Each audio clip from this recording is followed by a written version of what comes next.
In a poignant and urgent cry for justice, Iranian political prisoner Saeed Masouri, now in his 25th year of incarceration, pens a letter that speaks directly to the conscience of the world.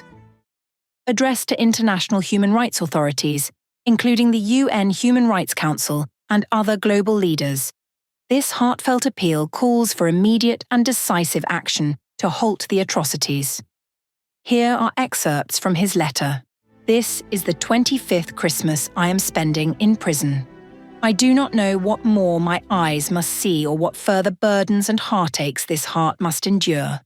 From the time I was sentenced to death and held in solitary confinement, considering every meeting to be my last and every opening and closing sound of the door as a death knell, even after 25 years, every such sound still triggers the same feeling. To witnessing the executions of dear friends and comrades up close, I no longer know how much more I must see and endure.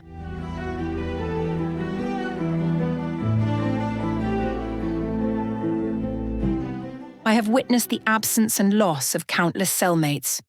Hojat Zamani, Majid Kavusi, Farzad Kamangar, Ali Sarami, Abdulreza Rajabi, Afshin Osanlu, Mansour Radpour, and so many others.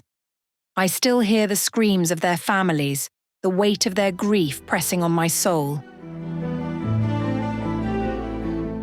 Even now, the memory of Mohana, a 6-year-old girl drawing herself, and her mother next to her father's gallows, haunts me.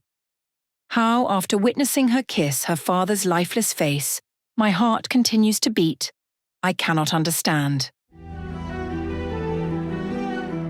Today we face the grim reality of an execution every 4 hours.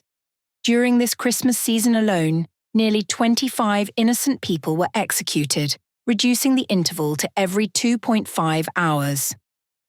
This letter is not for my compatriots, who are already doing all they can, but to all awakened consciences in international human rights institutions, to the UN Secretary-General, the European Commission President, and every influential figure.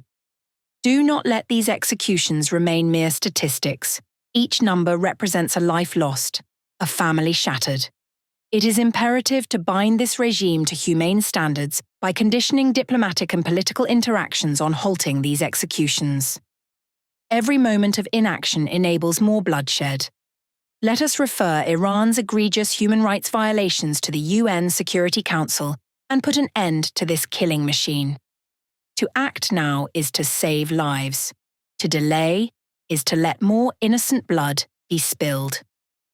Saeed Masouri's letter is a plea from the depths of unimaginable suffering. A plea for the world to rise to its moral duty. The cost of inaction is measured in lives lost and futures destroyed. The time to act is now.